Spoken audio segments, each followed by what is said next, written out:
അസ്സലാമു അലൈക്കും വറഹ്മത്തുള്ളാഹി വബറകാതുഹു. നമ്മളെ മസ്ജിദ് ഖുബാന്റെ അടുത്താണ് നമ്മളുള്ളത്. ഇൻഷാ അല്ലാഹ് ഇന്നത്തെ വീഡിയോയിൽ നമുക്ക് മസ്ജിദ് ഖുബാന്റെ വിശേഷങ്ങളും പറയാൻ മനസ്സിലാക്കാം. നമ്മളിവിടെ ഹിജറയുടെ നാള് നബി സല്ലല്ലാഹു അലൈഹി വസല്ലമ മക്കയിൽ നിന്ന് മദീനയിലേക്ക് വന്ന വഴിയാണ് ഇതിൽ കാണിക്കുന്നത്. ഇതിന്റെ ഒരു കറക്റ്റ് രൂപം എങ്ങനെയാണെന്നുള്ളത് അജ്മൽ പറഞ്ഞുതരും ഇൻഷാ അല്ലാഹ്. അപ്പോൾ നമ്മൾ മസ്ജിദ് ഖുബാൻ്റെ സൈഡിൽ ഇങ്ങനെ നിൽക്കുമ്പോൾ ഇവിടെ ഹിജറയുടെ മാപ്പ്, ഹിജറയുടെ ആ ഒരു പാത്ത് വേ വഴി ഇങ്ങനെ കറക്റ്റ് കൊടുത്തിട്ടുണ്ട്. അതായത് സാധാരണ ഗതിയിൽ പിന്നെ അൻസാരികൾ അഥവാ മദീനക്കാരായ ആളുകൾ മക്കയിൽ നിന്ന് പോകുന്ന വഴിയാണ് ഈ ഡോട്ട് ലൈൻസ് ആയിട്ട് ഇങ്ങനെ പോകുന്നത്. പക്ഷേ റസൂലുള്ളാഹി സ്വല്ലല്ലാഹു അലൈഹി വസല്ലം പോയ വഴിയാണ് ഈ ആരോ ലൈൻസ് ആയിട്ട് പോകുന്നത്. ഇത് കണ്ടാൽ നമുക്ക് മനസ്സിലാവും. അപ്പോൾ മക്കയിൽ നിന്ന് സാധാരണഗതിയിൽ ഇങ്ങനെ പോകുമ്പോൾ മക്കയുടെ ഭാഗത്ത് വടക്ക് ഭാഗത്താണ് മദീന. പക്ഷേ ആദ്യം റസൂലുള്ളാഹി സ്വല്ലല്ലാഹു അലൈഹി വസല്ലം തെക്കോട്ട് പോയി ജബൽ സൗറിൽ 3 ദിവസം ഒളിച്ച് ഇരുന്നു. ആ സംഭവമൊക്കെ വിശദമായ ഒരുപക്ഷെ നിങ്ങൾ ചരിത്രത്തിൽ കേട്ടിട്ടുണ്ടാവും. പിന്നെ ഇത് കണ്ടോ, പൊതുവായ അഥവാ മെയിൻ വഴിയിൽ നിന്ന് വിട്ടുമാറി തീരത്തോടടുത്ത വഴിയിൽ കൂടെയാണ്. കാരണം ശത്രുക്കളുടെ പിടിയിൽ, ഖുറൈശികളുടെ പിടിയിൽ അകപ്പെടാതിരിക്കാൻ വേണ്ടിയിട്ടാണ് റസൂലുള്ളാഹി സ്വല്ലല്ലാഹു അലൈഹി വസല്ലം പോയി മദീനയിൽ എത്തുന്നത്. അപ്പോൾ ഇതാണ് അതിൻ്റെ ഒരു മാപ്പ് എന്ന് പറയുന്നത്.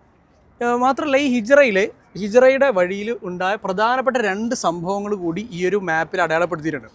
ആ 2 സംഭവങ്ങൾ ഇൻഷാ അല്ലാഹ് നമുക്ക് വിശദീകരിക്കാം.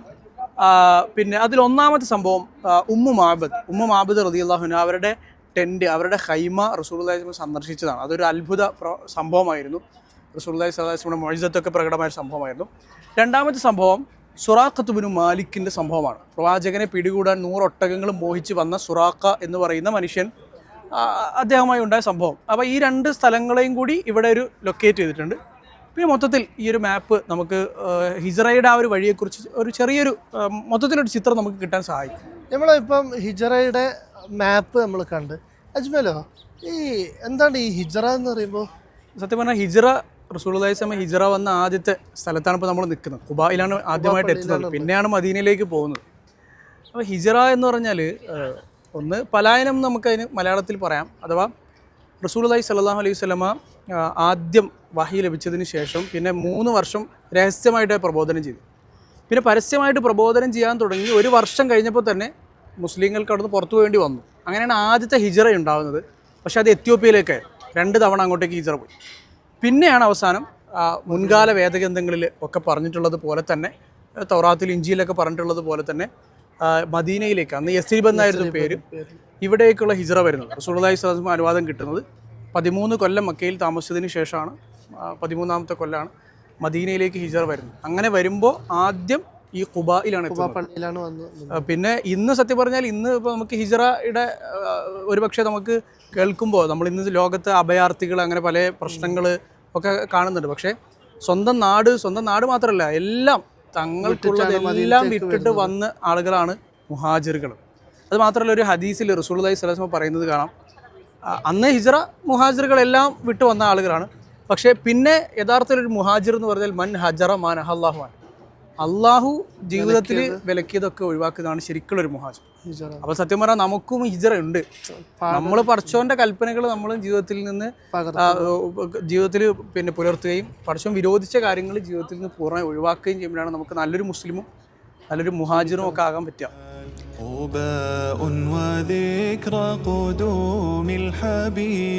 بطهر يجيء العبد المنيب صلاة بعمره.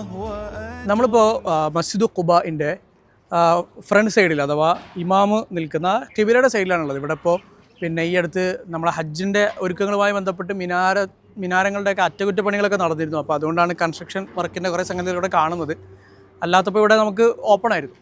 അപ്പോൾ നമുക്കിവിടെ കാണാനുള്ളത് മസ്ജിദ് ഖുബായിൽ വന്നാൽ പ്രധാനമായിട്ട് നമുക്ക് പിന്നെ മസ്ജിദ് അല്ലാതെ അതിൻ്റെ ചരിത്ര സന്ദർഭങ്ങളുമായി ബന്ധപ്പെട്ട് നമുക്ക് മനസ്സിലാക്കാനുള്ളതാണ്.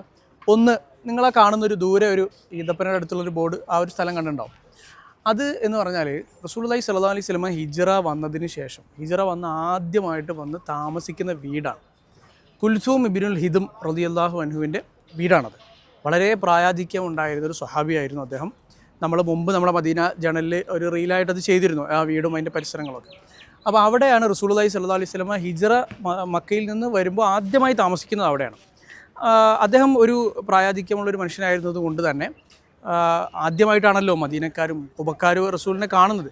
അപ്പോൾ ഒരുപാട് ആളുകൾ ഇസ്ലാം സ്വീകരിക്കാനും അതുപോലെ സന്ദർശിക്കാനും ഒക്കെ ഇവിടെ വരുന്നുണ്ട്. അപ്പോൾ അതുകൊണ്ട് തന്നെ അദ്ദേഹത്തിന് ബുദ്ധിമുട്ടാകണ്ടെന്ന് വിചാരിച്ച് റസൂലുള്ളാഹി സ്വല്ലല്ലാഹു അലൈഹി വസല്ലം തൊട്ടടുത്തുണ്ടായിരുന്ന സഅദ് ഇബ്നു ഖൈസമ റളിയല്ലാഹുവിൻ്റെ വീട്ടിലേക്കാണ് രാവിലെ ആളുകളെ സ്വീകരിക്കാനും അതുപോലെ തന്നെ സന്ദർശനത്തിനൊക്കെ ആയിട്ട് ഇരുന്നിരുന്നത്. രാത്രി അവിടെയൊന്നും ഉറങ്ങിയിരുന്നത്. അപ്പോൾ സഅദ് ഇബ്നു ഖൈസമ റളിയല്ലാഹുവിൻ്റെ വീട് എന്ന് പറഞ്ഞാൽ ദാ ഇവിടെ ഇപ്പോൾ ഈ നിങ്ങൾ ഈ കാണുന്ന ഈ പള്ളിയുടെ പിന്നെ ഈ ചുമരിൻ്റെ ഈ ഒരു ഭാഗം, അതിൻ്റെ ഒന്നാമത്തെ സഫ് ഒക്കെ അടങ്ങുന്നൊരു ഭാഗമായിരുന്നു സഅദ് ഇബ്നു ഖൈസമ റളിയല്ലാഹു അൻഹുവിൻ്റെ വീടുണ്ടായിരുന്നത്. നമ്മൾ അതിനെക്കുറിച്ചുള്ള റീല് നമ്മൾ ചെയ്തപ്പോൾ തന്നെ നമ്മൾ പറഞ്ഞിരുന്നു. പിന്നെ ആ വാപ്പയും മകൻ്റെയും ചരിത്രം, ബദർ ഉഹദിലും അവർ രണ്ടുപേരും ഷഹീദായി. അപ്പോൾ അതിൻ്റെ വിശദമായ ചരിത്രം നമ്മൾ റീലിൽ പറഞ്ഞുകൊണ്ട് ആവർത്തിക്കുന്നില്ല. അപ്പോൾ ഇതൊക്കെയാണ് ഖുബാ മസ്ജിദിൻ്റെ ഫ്രണ്ട് ഭാഗത്ത്, ഖിബിലയുടെ ഭാഗത്ത് നമുക്ക് കാണാനുള്ളത്.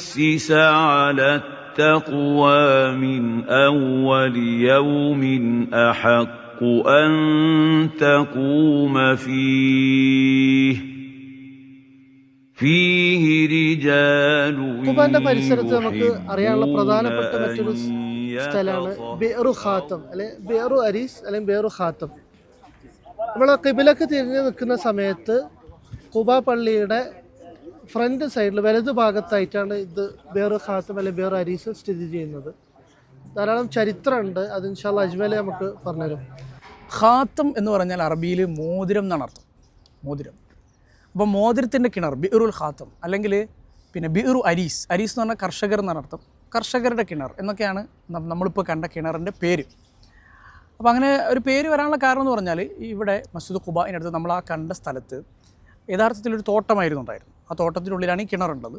അതുപോലെ തന്നെ പണ്ടത്തെ കാലത്തെ പ്രവാചകൻ്റെ കാലത്ത് തോട്ടങ്ങൾ എന്ന് പറഞ്ഞാൽ ആ തോട്ടങ്ങൾക്ക് അതിരുകളുണ്ടാവും, ചെറിയ മതിലുകൾ, ഈന്തപ്പന ഓലകൾ കൊണ്ട് തന്നെ അല്ലെങ്കിൽ മടലുകൾ കൊണ്ട് തീർത്ത പിന്നെ ചുമരുകളും ചെറിയ അരച്ചുമരുകൾ പോലത്തെ സംഗതികളും അതുപോലെ തന്നെ വാതിലൊക്കെ ഉണ്ടാവും. ഇതൊക്കെ ചേർന്നാണ് അന്നത്തെ ചെറിയൊരു തോട്ടം. അപ്പോൾ അതിനുള്ളിലാണ് ഈ കിണറുണ്ടായിരുന്നത്. അപ്പോൾ റസൂലുള്ളാഹി സ്വല്ലല്ലാഹു അലൈഹി വസല്ലമ ഖുബായിലേക്ക് എല്ലാ ശനിയാഴ്ചയും വരുമായിരുന്നു, അല്ലെങ്കിൽ ആഴ്ചയിൽ ഒരിക്കൽ വാഹനപ്പുറത്തും നടന്നുമൊക്കെ റസൂലുള്ളാഹി സ്വല്ലല്ലാഹു അലൈഹി വസല്ലമ വരും. ഇവിടെ വന്ന് മസ്ജിദ് ഖുബായിൽ നിസ്കരിക്കും. അതുപോലെ തന്നെ ഈ പരിസരത്തുള്ള സ്വഹാബിമാരെ സന്ദർശിക്കും. അങ്ങനെ റസൂലുള്ളാഹി സ്വല്ലല്ലാഹു അലൈഹി വസല്ലം ഇടയ്ക്കിടെ ആഴ്ചയിൽ ഒരു പ്രാവശ്യം മിനിമം വരുന്ന ഒരു സ്ഥലമായിരുന്നു ഖുബ. അപ്പോൾ അങ്ങനെ വരുമ്പോൾ റസൂലുള്ളാഹി സ്വല്ലല്ലാഹു അലൈഹി വസല്ലം വുദു ചെയ്തിരുന്ന ഒരു കിണർ കൂടിയായിരുന്നു നമ്മളീ പറഞ്ഞ ബിഅ്റു അരീസ്.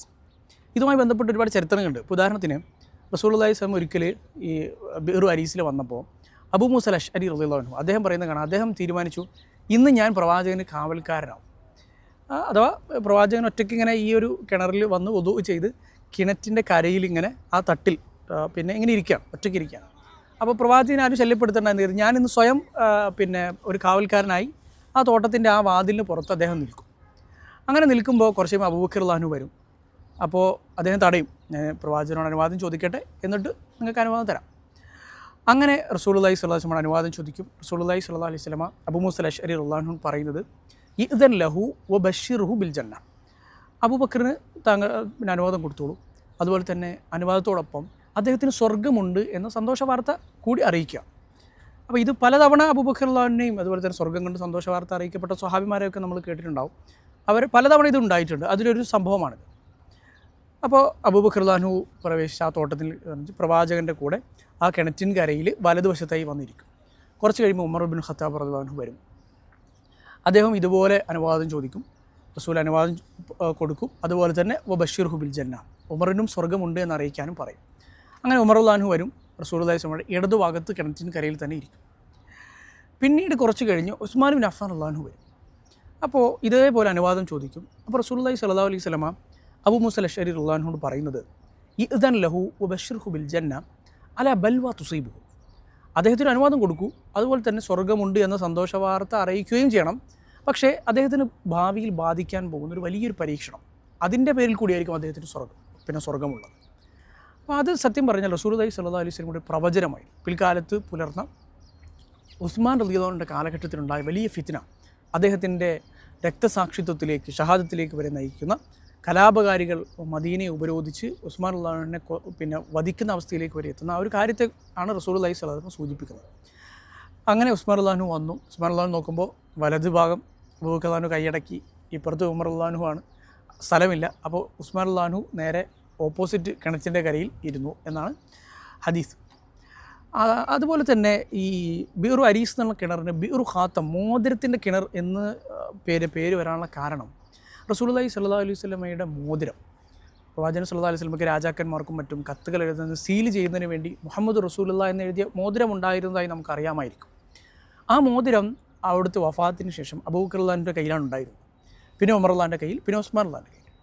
ഉസ്മാൻ റളിയല്ലാഹുവിൻ്റെ ഭരണകാലഘട്ടത്തിൽ അദ്ദേഹം ഖലീഫയായിരിക്കുന്ന സമയത്ത് ഒരിക്കൽ റസൂലുള്ളാഹി സ്വല്ലല്ലാഹു അലൈഹി വസല്ലം വന്നതുപോലെ പിന്നെ ഉസ്മാൻ റളിയല്ലാഹുവും ഒരു ദിവസം ഖുബായിലെ ഈ കിണറ്റിൻ്റെ കരയിൽ ഇങ്ങനെ നിൽക്കുകയായിരുന്നു.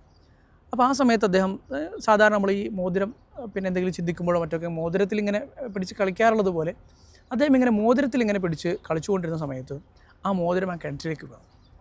ആ മോതിരം പിന്നീട് സ്വഹാബിമാരൊക്കെ അന്നത്തെ കാലത്തെ ആളുകൾ ഒക്കെ എത്ര പരിശ്രമിച്ചിട്ടും അത് തിരിച്ചു കിട്ടിയിട്ടില്ല. അതുകൊണ്ടാണ് പ്രവാചകൻ സല്ലല്ലാഹു അലൈഹി വസല്ലമയുടെ മോതിരം നഷ്ടപ്പെട്ട കിണർ എന്ന അർത്ഥത്തിൽ ബിറു ഖാത്തം എന്നുകൂടി ഈ കിണർ അറിയപ്പെടാനുള്ള കാരണം. പിന്നീടാണ് ചില ചരിത്രകാരന്മാരൊക്കെ പറഞ്ഞത്, പിന്നെ അവരൊക്കെ പരാമർശിക്കുന്നത് കാണാം, ആ ഒരു മോതിരത്തിൻ്റെ നഷ്ടപ്പെടലും പിന്നെ അതിനുശേഷമുള്ള സംഭവ വികാസങ്ങളും ഒക്കെയാണ് പിന്നീടാണ് ഒരു ഫിത്നയുടെ കാലഘട്ടമൊക്കെ തുടങ്ങിയത് എന്നൊക്കെ ചില ചരിത്രകാരന്മാർ പറഞ്ഞിട്ടുണ്ട്. അപ്പോൾ ഏതായിരുന്നാലും നമ്മൾ ഖുബാ സന്ദർശിക്കുമ്പോൾ ഖുബായിൻ്റെ പരിസരത്തുള്ള ഈ ഒരു ബിറിൻ്റെ ഈ ഒരു കിണറിൻ്റെ ചരിത്രം കൂടി നമ്മൾ മനസ്സിലാക്കി നമ്മൾ പോകുമ്പോഴാണ് ഈ ഖുബായിലെ പരിസരം മദീനയിൽ മൊത്തം ഓരോ മണൽത്തരിയിലും ഓരോ പിന്നെ തൂണിലും അതുപോലെ തന്നെ ഓരോ സ്ഥലങ്ങളിലും എല്ലാം ഒരുപാട് ചരിത്രങ്ങൾ, സംഭവങ്ങൾ, ഒരുപാട് വഹീൻ്റെ ഒരുപാട് സന്ദർഭങ്ങളൊക്കെ അടങ്ങിയിരിക്കുന്നത് നമ്മൾ പറയുന്നത് പോലെ ഈ ഖുബായിൻ്റെ പരിസരത്തുമുള്ള ഈ ചരിത്രം കൂടി മനസ്സിലാക്കുമ്പോഴാണ് നമ്മൾ ശരിക്കും മടങ്ങാൻ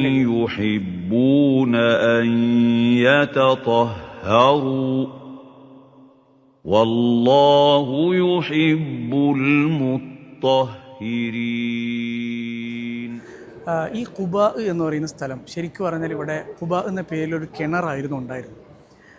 അവിടെ ആ ഒരു കിണറിൻ്റെ പേരിലാണ് പിന്നീട് ഈ ഒരു പ്രദേശം ഖുബാ എന്ന് അറിയപ്പെട്ടതും. പിന്നീട് റസൂലുള്ളാഹി സ്വല്ലല്ലാഹു അലൈഹി വസല്ലമ ഇവിടെ ഹിജറ ചെയ്ത് ആദ്യമായി ഇവിടെ എത്തിയപ്പോൾ ഇവിടെ മസ്ജിദ് നിർമ്മിച്ചപ്പോൾ ഇതിന് മസ്ജിദ് ഖുബാ എന്ന് പേര് വരാനുള്ള കാരണവും. അതുമാത്രമല്ല ഈ ഒരു പ്രദേശം മസ്ജിദ് ഉണ്ടായിരുന്നൊരു സ്ഥലം മസ്ജിദ് ഖുബാ ആയിരുന്നാലും മസ്ജിദ് നബവി ആയിരുന്നാലും ഒരു പിന്നെ ഈന്തപ്പഴങ്ങൾ ഉണക്കാനിടുന്ന ഒരു മുറ്റം പോലത്തെ സ്ഥലമായിരുന്നു, ഒരു പരന്ന സ്ഥലം. അവിടെയാണ് പിന്നീട് മസ്ജിദുകൾ നിർമ്മിക്കുന്നത്. മസ്ജിദ് ഖുബാവും മസ്ജിദ് നബവിയും ഒക്കെ അങ്ങനെ തന്നെയാണ്. അപ്പോൾ മസ്ജിദ് ഖുബായിലാണ് ഇപ്പോൾ നമ്മളതിൻ്റെ ഉള്ളിൽ, ഇപ്പോഴത്തെ മസ്ജിദ് ഖുബായിലാണ് നമ്മളിപ്പോൾ ഉള്ളത്. മസ്ജിദ് ഖുബായിൻ്റെ ഏറ്റവും പ്രധാനപ്പെട്ട ഏറ്റവും അതിൻ്റെ വലിയ സവിശേഷത എന്ന് പറഞ്ഞാൽ റസൂലുള്ളാഹി സ്വല്ലല്ലാഹു അലൈഹി വസല്ലമ അതിനെക്കുറിച്ച് പറഞ്ഞ ഒരു വലിയ പ്രതിഫലമാണ്. അഥവാ പ്രവാചകൻ സല്ലല്ലാഹു അലൈഹി വസല്ലമ പറഞ്ഞു, മൻ തതഹറ ഫി ബൈത്തിഹി, ആരെങ്കിലും അവൻ്റെ താമസ സ്ഥലത്ത് നിന്ന് ശുദ്ധിയായി അഥവാ വുദൂ ചെയ്ത് സുമ്മ അത മസ്ജിദ് ഖുബാ, പിന്നീട് മസ്ജിദ് ഖുബായിലേക്ക് വന്ന് ഫസല്ല ഫിഹി സ്വലാത്തൻ, അവിടെ ഒരു നിസ്കാരം നിർവഹിച്ചു കഴിഞ്ഞാൽ, അത് ഫർദോ സുന്നത്തോ എന്തുമാകാം, അവിടെ ഒരു നിസ്കാരം നിർവഹിച്ചു കഴിഞ്ഞാൽ കാന ലഹു അജ്രി ഉംറ, അവന് ഒരു ഉംറയുടെ പ്രതിഫലമുണ്ട്. അപ്പോൾ നമ്മളൊരു മറ്റൊരു മസ്ജിദിലോ അല്ലെങ്കിൽ മറ്റൊരു ആരാധനാകർമ്മത്തിനോ ഇല്ലാത്ത ഒരു വളരെ വമ്പിച്ചൊരു പ്രതിഫലമാണ് ഒരു ഉംറയുടെ പ്രതിഫലം. അപ്പോൾ പ്രത്യേകിച്ച് നമ്മൾ ഉംറയ്ക്കായിട്ടൊക്കെ മക്കയിൽ വന്ന് അത് കഴിഞ്ഞ് മദീന സന്ദർശിക്കുമ്പോൾ പല സ്ഥലങ്ങളും ചരിത്ര സ്ഥലങ്ങളൊക്കെ നമ്മൾ കാണാറുണ്ടെങ്കിലും മസ്ജിദ് ഖുബായിൻ്റെ ഈ വലിയ പ്രതിഫലം നമ്മൾ മനസ്സിലാക്കുമ്പോൾ നിർബന്ധമായും നമ്മളെല്ലാവരും മസ്ജിദ് നബവി കഴിഞ്ഞതിന് ശേഷം മസ്ജിദ് ഖുബായിൽ വന്ന് ഒരു 2 റക്അത്ത് അല്ലെങ്കിൽ ഫർദോ അല്ലെങ്കിൽ സുന്നത്തോ നിസ്കരിക്കണം എന്നുകൂടി നമുക്ക് അതിൻ്റെ ഒരു പ്രാധാന്യം കൂടി നമുക്ക് ഈ ഒരു ഹദീസ് മനസ്സിലാക്കുന്നതിലൂടെ മനസ്സിലാക്കാം. അപ്പോൾ ഈ മസ്ജിദ് ഖുബാ സന്ദർശിക്കുമ്പോൾ അല്ലെങ്കിൽ മദീന സന്ദർശിക്കുമ്പോൾ എല്ലാവരും ആ ഒരു വലിയ പ്രതിഫലം കൂടി നേടിയെടുക്കാൻ ശ്രമിക്കുക.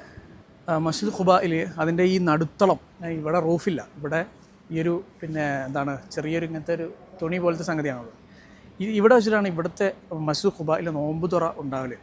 നമ്മൾ ഹറമിലുള്ളതുപോലെ തന്നെ മസ്ജിദ് ഖുബായിൻ്റെ പ്രത്യേക നോമ്പുതുറ കിറ്റ്, ഇഫ്താർ കിറ്റ് ഇവിടെ തിങ്കളാഴ്ചയും വ്യാഴാഴ്ചയും റമദാനിലൊക്കെ ഉണ്ടാവും. പിന്നെ മാത്രമല്ല ഇപ്പോൾ നമ്മളിപ്പോൾ നിൽക്കുമ്പോൾ ഇവിടെ ഒരാഴ്ചയ്ക്ക് മുമ്പ് ഇവിടുത്തെ കാർപ്പറ്റുകൾ മൊത്തം അപ്ഡേറ്റ് ചെയ്തിട്ടുണ്ട്. മുമ്പത്തെ ഒരു ഡിസൈൻ ഇങ്ങനെ ആയിരുന്നില്ല, കളർ ഏകദേശം ഇതിനോട് അടുത്തൊരു കളറായിരുന്നു. പിന്നെ അത് മാത്രമല്ല ഏറ്റവും പ്രധാനപ്പെട്ടൊരു സംഗതി, ഒരു പക്ഷേ വീഡിയോ കാണുന്ന ആളുകൾക്ക് അറിയോ ഇല്ലയെന്ന് അറിയില്ല, ലോകപ്രശസ്ത പണ്ഡിതൻ, മദീനയിലെ ലോകത്ത് തന്നെ ഇന്ന് ജീവിച്ചിരിക്കുന്ന ഏറ്റവും വലിയ പിന്നെ പ്രത്യേകിച്ച് ഫിഖ് കർമ്മശാസ്ത്ര പണ്ഡിതന്മാരിൽ ഒരാളായ ഷെയ്ഖ് സുലൈമാൻ അർ-റുഹൈലി ഹഫിളഹുല്ല, അദ്ദേഹമാണ് ഇവിടുത്തെ ഖത്തീബ്.